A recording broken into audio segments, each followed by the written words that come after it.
হিন্দু পৌরাণিক কাহিনীতে বলা হয় যে প্রায় ৩৩ কোটি দেবদেবী রয়েছে, যাদের প্রত্যেকের বিভিন্ন ক্ষমতা ও শক্তি রয়েছে। যখন আমরা স্বর্গীয় দেবতাদের দিকে তাকাই, সেখানে কিছু দেবতা রয়েছে যাদের বিশেষভাবে প্রচার করা হয় তাদের সর্বোচ্চ শক্তির জন্য।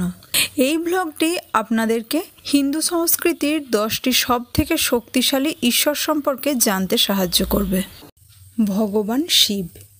ভগবান শিব সর্বোচ্চ প্রভু হিসাবে পরিচিত এবং হিন্দু ধর্মের অন্যতম প্রধান দেবতা। তিনি ভারত জুড়ে শম্ভু, ভোলানাথ এবং নীলকান্ত নামে ব্যাপকভাবে পূজিত হন। শিবকে মন্দের ধ্বংসকারী এবং ত্রিমূর্তি অর্থাৎ ব্রহ্মা, বিষ্ণু সহ হিন্দু ত্রিত্বের মধ্যে রূপান্তরকারী হিসাবে বিবেচনা করা হয় এবং প্রায়শই তৃতীয় চোখ দিয়ে চিত্রিত করা হয়, যা তার প্রজ্ঞা এবং অন্তর্দৃষ্টিকে প্রতিনিধিত্ব করে। তার কপালে অর্ধচন্দ্র তার চক্রাকার প্রকৃতির প্রতীক, সৃষ্টি এবং ধ্বংসের। তার সাথে তিনি একটি ত্রিশূল তার চূড়ান্ত অস্ত্র হিসাবে রাক্ষসদের বধ করার জন্য এবং একটি ডমরু বহন করে, যা মহাজাগতিক শব্দের প্রতিনিধিত্ব করে, যা মহাবিশ্ব সৃষ্টি করে এবং টিকিয়ে রাখে। ভোলেনাথ সম্পর্কে যা জানা গুরুত্বপূর্ণ তা হলো তিনি তার প্রিয় সহধর্মিণী অর্থাৎ দেবী পার্বতী ছাড়া অসম্পূর্ণ। শিব এবং শক্তি একত্রে মহাবিশ্বে পুরুষ ও নারীর শক্তির ভারসাম্য প্রতিনিধিত্ব করে। এটা বলা হয় যে শিব যদি ধ্বংসাত্মক শক্তি নিয়ে আসে, পার্বতী হলেন সেই ব্যক্তি যিনি সৃষ্টি ও পুষ্টির ক্ষেত্রটি মহাবিশ্বে নিয়ে আসেন এবং এভাবেই তারা একে অপরকে ভারসাম্যে রক্ষা করে। দ্বিতীয়, ভগবান বিষ্ণু। ব্রহ্মা এবং শিবের সাথে হিন্দু ত্রিত্বের সংরক্ষক ভগবান বিষ্ণুকে সর্বোচ্চ সত্তা হিসাবে বিবেচনা করা হয়, যিনি মহাবিশ্বকে রক্ষা করেন এবং রূপান্তর করেন। এটা বিশ্বাস করা হয় যখনই পৃথিবীতে অশুভ এবং ধ্বংসাত্মক শক্তি দ্বারা দখল করা হয়, তিনি তাদের নির্মূল করতে এবং মহাজাগতিক শৃঙ্খলা এবং ধর্মকে পুনরুদ্ধার করতে বিভিন্ন অবতারে পৃথিবীতে অবতরণ করেছিলেন। বিষ্ণুকে প্রায়শই নীল চামড়া দিয়ে চিত্রিত করা হয়, যা তার মহাজাগতিক প্রকৃতি এবং অসীম আকাশের সাথে সংযুক্তির প্রতীক।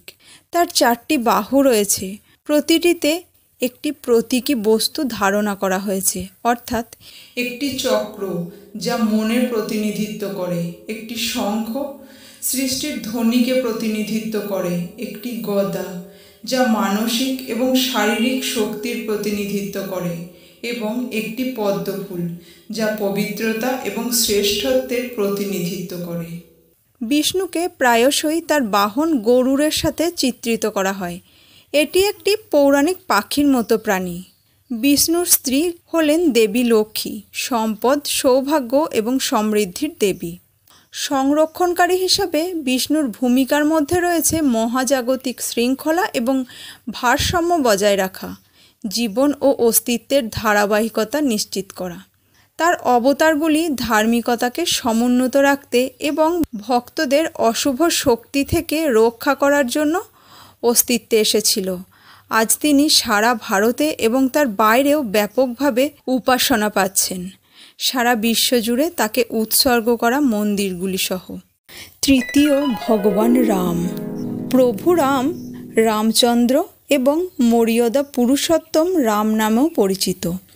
হিন্দু ধর্মের অন্যতম শ্রদ্ধেয় দেবতা এবং হিন্দু ত্রিত্বের সংরক্ষক ভগবান বিষ্ণুর 7ম অবতার হিসাবে বিবেচিত হন।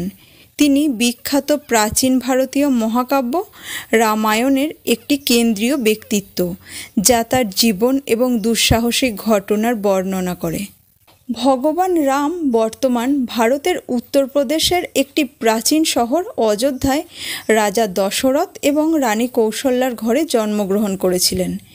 তার জন্ম রামনবমী, একটি প্রধান হিন্দু উৎসব হিসাবে ব্যাপকভাবে পালিত হয়।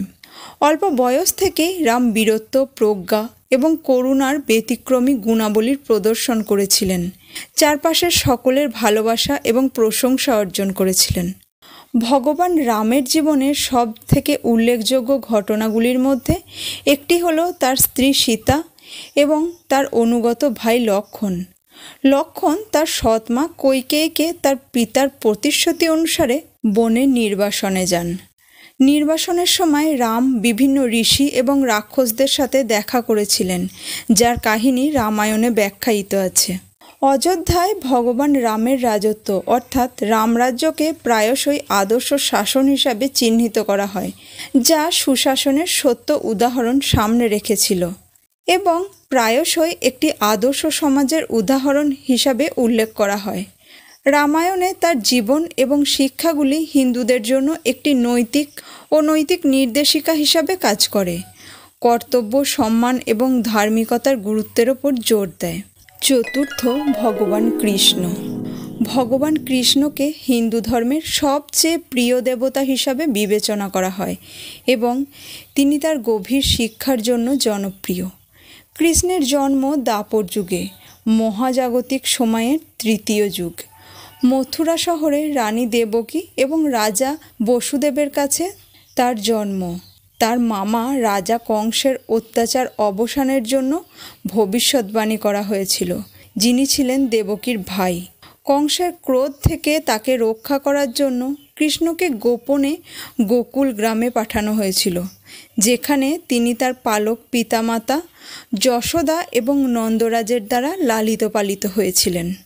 কৃষ্ণের শৈশব তার কৌতুকপূর্ণ ক্রিয়াকলাপের গল্পে ভরা, যার মধ্যে রয়েছে মাখনের প্রতি তার ভালোবাসা, যা তাকে ডাকনামে মাখন চোর বলে, এবং বৃন্দাবনের গোপালক মেয়েদের অর্থাৎ গোপীদের উপর তার মজাদার কৌতুক। তার ঐশ্বরিক কাজগুলি, যেমন গ্রামবাসীদের প্রচণ্ড বৃষ্টি থেকে রক্ষা করার জন্য গোবর্ধন পাহাড়কে উত্তোলন করা এবং পুতনা ও কালিয়ার মতো শক্তিশালী রাক্ষসকে পরাজিত করা, তার ঐশ্বরিক ক্ষমতা এবং করুণাময় প্রকৃতির প্রদর্শন করে। পঞ্চম, ভগবান ব্রহ্মা। ভগবান ব্রহ্মা হিন্দু পুরাণে মহাবিশ্বের স্রষ্টা হিসাবে পরিচিত। প্রাচীন কাহিনী অনুসারে ব্রহ্মা মহাজাগতিক জলের উপর বিশ্রামরত ভগবান বিষ্ণুর নাভি থেকে বেড়ে ওঠা একটি পদ্ম ফুল থেকে আবির্ভূত হন। ব্রহ্মাকে প্রায়শই 4টে মাথা দিয়ে চিত্রিত করা হয়, প্রত্যেকটি ভিন্ন দিকে মুখ করে, যেমন পূর্ব, পশ্চিম, উত্তর এবং দক্ষিণ। এই অনন্য চিত্রায়নটি তার সমস্ত জিনিস সর্বত্র সর্বদা দেখার ক্ষমতার প্রতিনিধিত্ব করে, তার বিশাল জ্ঞান এবং উপস্থিতির একটি শক্তিশালী প্রতীক। তার গুরুত্বপূর্ণ ভূমিকা থাকা সত্ত্বেও ব্রহ্মা অন্যান্য হিন্দু দেবতাদের মতো ব্যাপকভাবে পূজিত হন না। এটি আংশিকভাবে কারণ সৃষ্টিতে তার ভূমিকা বিশ্বব্রহ্মাণ্ড তৈরি হওয়ার পরে সম্পূর্ণ হবে বলে বিশ্বাস করা হয়। বিষ্ণুর বিপরীতে যিনি মহাবিশ্বকে রক্ষা করেন, বা শিব, যিনি এটিকে রূপান্তরিত করেন, ব্রহ্মার একটি আরও সীমিত চলমান ভূমিকা রয়েছে বলে মনে করা হয়। আর এই কারণেই ব্রহ্মাকে উৎসর্গ করা মাত্র কয়েকটি মন্দির রয়েছে। ভারতের পুষ্করে অবস্থিত ব্রহ্মা মন্দির অন্যতম বিখ্যাত, যদিও ব্রহ্মা অন্যান্য হিন্দু দেবতাদের মতো জনপ্রিয় নাও হতে পারেন, তবে মহাবিশ্বের স্রষ্টা হিসাবে তার ভূমিকা হিন্দু বিশ্বাসের মৌলিক। তিনি সৃষ্টি, সংরক্ষণ এবং ধ্বংসের মহাজাগতিক চক্রের সূচনাকে প্রতিনিধিত্ব করেন, আমাদের অস্তিত্বের চক্রীয় প্রকৃতির কথা মনে করিয়ে দেন। ষষ্ঠ, ভগবান গণেশ। প্রভু গণেশ তার মোহনীয় হাতির মাথা এবং পাত্রের সাথে হিন্দু ধর্মের অন্যতম বিখ্যাত দেবতা। তাকে বাধা অপসারণকারী এবং নতুন শুরুর দেবতা বলা হয়, কিন্তু এই প্রেমময় দেবতার আরও কিছু আছে যা চোখে দেখা যায় না। হিন্দু পুরাণ অনুযায়ী গণেশ সৃষ্টি করেছিলেন দেবী পার্বতী, ভগবান শিবের স্ত্রী। তিনি তাকে চন্দন কাঠের পেস্ট থেকে ভাস্কর্য করেছিলেন এবং তার চেহারা রক্ষা করার জন্য তাকে জীবিত করেছিলেন।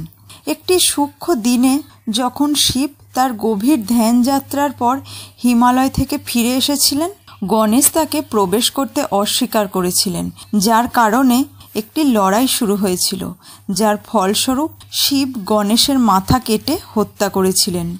এই ঘটনা জানতে পেরে পার্বতী ভীষণ হতাশ হয়ে পড়েন। তাই পার্বতীকে সান্ত্বনা দেওয়ার জন্য শিব গণেশের মাথার পরিবর্তে একটি হাতির মাথা দিয়ে তাকে এক অনন্য চেহারা দিয়েছিলেন। গণেশের হাতির মাথা প্রজ্ঞা, বুদ্ধিমত্তা এবং বাধা অতিক্রম করার ক্ষমতার প্রতীক। জীবনের মিষ্টি এবং তিক্ত উভয় অভিজ্ঞতাই হজম করার ক্ষমতার প্রতিনিধিত্ব করে। তার 4টি হাতের প্রতিটিতে প্রতীকী বস্তু রয়েছে। আত্মাকে বিভ্রম থেকে দূরে সরিয়ে দেওয়ার জন্য একটি খোঁপা, বাধাগুলি ধরার জন্য একটি ফাঁস, একটি মোদক অর্থাৎ একটি মিষ্টি যা আধ্যাত্মিক অর্জনের মাধুর্য নির্দেশ করে এবং তার ভক্তদের আশীর্বাদ করার অঙ্গভঙ্গি। গণেশ চতুর্থী উৎসবে গণেশের জন্ম অত্যন্ত আনন্দের সাথে উদযাপিত করা হয়। এই দিনে গণেশের বিশাল মূর্তিগুলি তৈরি করা হয় এবং 11 দিন ধরে পূজা করা হয় এবং পরে মূর্তিগুলিকে জলে নিমজ্জিত করা হয়। সপ্তম, ভগবান হনুমান। ভগবান হনুমান অঞ্জনেয়া এবং মারুতি নামে পরিচিত।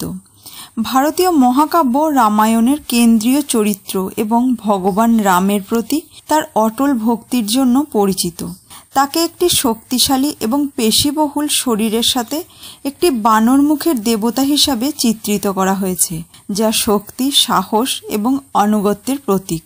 জনশ্রুতি আছে যে হনুমান অঞ্জনার গর্ভে জন্মেছিলেন, একটি স্বর্গীয় জলপরী অপ্সরা বানর হিসাবে বসবাস করার জন্য অভিশপ্ত এবং কেশরী ভানার প্রধান। তার জন্ম ভগবান শিব এবং বায়ু দেবতার আশীর্বাদের ফলস্বরূপ।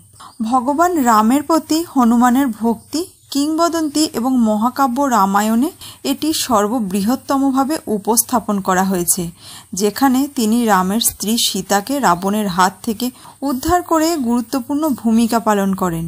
লঙ্কা দ্বীপে পৌঁছানোর জন্য হনুমানের সাগর পেরিয়ে লাফানো রাবণের বাহিনীর সাথে তার যুদ্ধ এবং তার লেজ দিয়ে লঙ্কা পুড়িয়ে ফেলা মহাকাব্যের বিখ্যাত পর্বগুলির মধ্যে একটি। হনুমান তার বুদ্ধি ও প্রজ্ঞার জন্য পরিচিত। তাকে প্রায়শই এক হাতে গদা এবং অন্য হাতে একটি পর্বত বহন করে চিত্রিত করা হয়, যা তার বিশাল শক্তির প্রতীক। তিনি সংকটমোচন নামেও পরিচিত। বাধা অপসারণকারী এবং সুরক্ষা ও আশীর্বাদের জন্য সারা বিশ্বে লক্ষ লক্ষ মানুষের দ্বারা পূজিত হন তিনি। অষ্টম, ভগবান কার্তিকেয়। ভগবান কার্তিকে মরুগান, স্কন্দ, সুব্রহ্মণ্য বা কুমার নামেও পরিচিত, একজন হিন্দু দেবতা যা মূলত দক্ষিণ ভারত, শ্রীলঙ্কা, মালয়েশিয়া, সিঙ্গাপুর এবং মরিশাসে পূজিত হন। তিনি ভগবান শিব এবং দেবী পার্বতীর পুত্র এবং যুদ্ধ, বিজয়, জ্ঞান ও প্রেমের দেবতা হিসাবেও বিবেচিত হন। কার্তিকেয়কে প্রায়শই একজন সুদর্শন যুবক হিসাবে চিত্রিত করা হয়, যিনি একটি ময়ূরে চড়েছেন, একটি বর্ষা তলোয়ার বহন করছেন। তার বাহন ময়ূর তার অহংকার এবং অহংকার ধ্বংসের প্রতিনিধিত্ব করে, কারণ ময়ূররা বিষাক্ত সাপ খেতে পরিচিত, যা নেতিবাচক গুণাবলীর প্রতীক। কার্তিকেয়কে 6টি মুখ এবং 12টি হাত সহ দেখা যায়, যা তার বিপুল ক্ষমতা এবং বহুমুখী কাজ করার ক্ষমতার প্রতীক। কার্তিকেয় জড়িত সবথেকে বিখ্যাত গল্পগুলির মধ্যে একটি হল রাক্ষস তারকাকে পরাজয়। হিন্দু পৌরাণিক কাহিনী অনুসারে তারকাকে অমর হওয়ার বর দেওয়া হয়েছিল, তবে কেবল শিবের পুত্রই তাকে হত্যা করতে পারে। শিব গভীর ধ্যানে মগ্ন ছিলেন এবং বিবাহ বা সন্তান ধারণে তার কোনো আগ্রহ ছিল না। শিবকে তার ধ্যান থেকে জাগ্রত করার জন্য দেবতারা প্রেমের দেবতা কামদেবকে শিবের দিকে তীর নিক্ষেপ করতে পাঠিয়েছিলেন। এই কাজটি শিবকে জাগ্রত করেছিল, কিন্তু তিনি এতটাই ক্রোধান্বিত হয়েছিলেন যে তিনি তার 3য় চোখ খুলেছিলেন এবং কামদেবকে ভস্ম করে দিয়েছিলেন। এই ঘটনার পরে শিব এবং পার্বতী তারকাকে মৃত্যুর ভবিষ্যৎবাণী পূর্ণ করার জন্য একটি পুত্র সন্তান নেওয়ার সিদ্ধান্ত নেন। শিবের 3য় নয়ন থেকে যে স্ফুলিঙ্গ উঠছিল তা থেকে কার্তিকেয়র জন্ম হয়েছিল। তিনি একজন শক্তিশালী যোদ্ধা হয়ে বেড়ে ওঠেন এবং অবশেষে তারকাকে পরাজিত করেন। যুদ্ধ এবং বিজয়ের সাথে তার সম্পর্ক ছাড়াও কার্তিকেয় শিক্ষার পৃষ্ঠপোষক হিসাবেও সম্মানিত, বিশেষ করে তামিলদের মধ্যে। তিনি তার ভক্তদের প্রজ্ঞা এবং জ্ঞান প্রদান করেন বলে বিশ্বাস করা হয়। নবম, ভগবান সূর্য। ভগবান সূর্য সূর্যদেব বা আদিত্য নামেও পরিচিত। সূর্যের হিন্দু দেবতা এবং হিন্দু জ্যোতিষশাস্ত্রে 9টি স্বর্গীয় দেবতার মধ্যে একজন হিসাবে সম্মানিত। তাকে জীবনদাতা হিসাবে বিবেচনা করা হয়। পৃথিবীর সমস্ত জীবকে তার আলো এবং উষ্ণতা দিয়ে টিকিয়ে রাখে। ভগবান সূর্যকে একটি সোনার মুকুট এবং 7টি ঘোড়া দ্বারা টানা একটি রথে চড়ে দেখানো হয়েছে, যা শরীরের 7টি চক্র প্রতিনিধিত্ব করে। হিন্দু পুরাণে ভগবান সূর্যকে প্রায়শই একটি শক্তিশালী উপস্থিতি হিসাবে বর্ণনা করা হয়। আলো এবং তাপ বিকিরণ করে, যা তার শক্তি এবং জীবনী শক্তির প্রতীক। তিনি জ্ঞান এবং জ্ঞানার্জনের সাথেও যুক্ত, কারণ সূর্যকে আলোকসজ্জা এবং জ্ঞানের উৎস হিসাবে দেখানো হয়। ভগবান সূর্যের উপাসনা হিন্দু ধর্মে সাধারণ, বিশেষ করে মকর সংক্রান্তির উৎসবের সময় বা সূর্যের মকর রাশিতে স্থানান্তরকে চিহ্নিত করে। হিন্দু দর্শনে তাকে সময়ের প্রতীক এবং মহাজাগতিক আদেশ হিসাবেও বিবেচনা করা হয়। আকাশ জুড়ে তার প্রতিদিনের ভ্রমণ সময়ের চক্রাকার প্রকৃতি এবং জন্ম, মৃত্যু ও পুনর্জন্মের চিরন্তন চক্রকে নিয়ন্ত্রণ করে। দশম, ভগবান ইন্দ্র। ভগবান ইন্দ্র হিন্দু পুরাণে একজন বিশিষ্ট দেবতা, যিনি স্বর্গের রাজা এবং বৃষ্টি ও বজ্রপাতের প্রভু হিসাবে পরিচিত। তাকে প্রায়শই একটি সাদা হাতিতে চড়ে এবং বজ্র নামে পরিচিত একটি বজ্রধ্বনি চালাতে চিত্রিত করা হয়। ভগবান ইন্দ্র হিন্দু সৃষ্টিতত্ত্বের গুরুত্বপূর্ণ ভূমিকা পালন করেন এবং তার নেতৃত্ব, সাহস এবং শক্তির জন্য সম্মানিত। হিন্দু পুরাণে ভগবান ইন্দ্রকে স্বর্গের শাসক এবং দেবগণের নেতা, স্বর্গীয় প্রাণী হিসাবে বিবেচনা করা হয়। তিনি মহাবিশ্বের শৃঙ্খলা ও ভারসাম্য বজায় রাখার জন্য দায়ী। ঋতু পরিবর্তন এবং বৃষ্টিপাত নিশ্চিত করার জন্য বৃষ্টি এবং বজ্রপাতের দেবতা হিসাবেও ভগবান ইন্দ্রকে প্রায়শই কৃষক এবং কৃষিবিদরা ভালো বৃষ্টিপাত এবং প্রচুর ফসলের আশীর্বাদের জন্য আমন্ত্রণ জানান। তার ক্ষমতার অবস্থান সত্ত্বেও ভগবান ইন্দ্রকে অহংকার এবং হিংসাসহ মানুষের মতো গুণাবলীর অধিকারী হিসাবেও চিত্রিত করা হয়। পৌরাণিক কাহিনীতে ইন্দ্রকে অসুরদের কাছ থেকে চ্যালেঞ্জের মুখোমুখি দেখানো হয়েছে, তাকে উৎখাত করতে এবং স্বর্গের নিয়ন্ত্রণ নিতে চায়। এই গল্পগুলি প্রায়শই নম্রতা এবং ধার্মিকতার গুরুত্ব, সেই সাথে ক্ষমতা, সম্পদের ক্ষণস্থায়ী প্রকৃতিকে তুলে ধরে।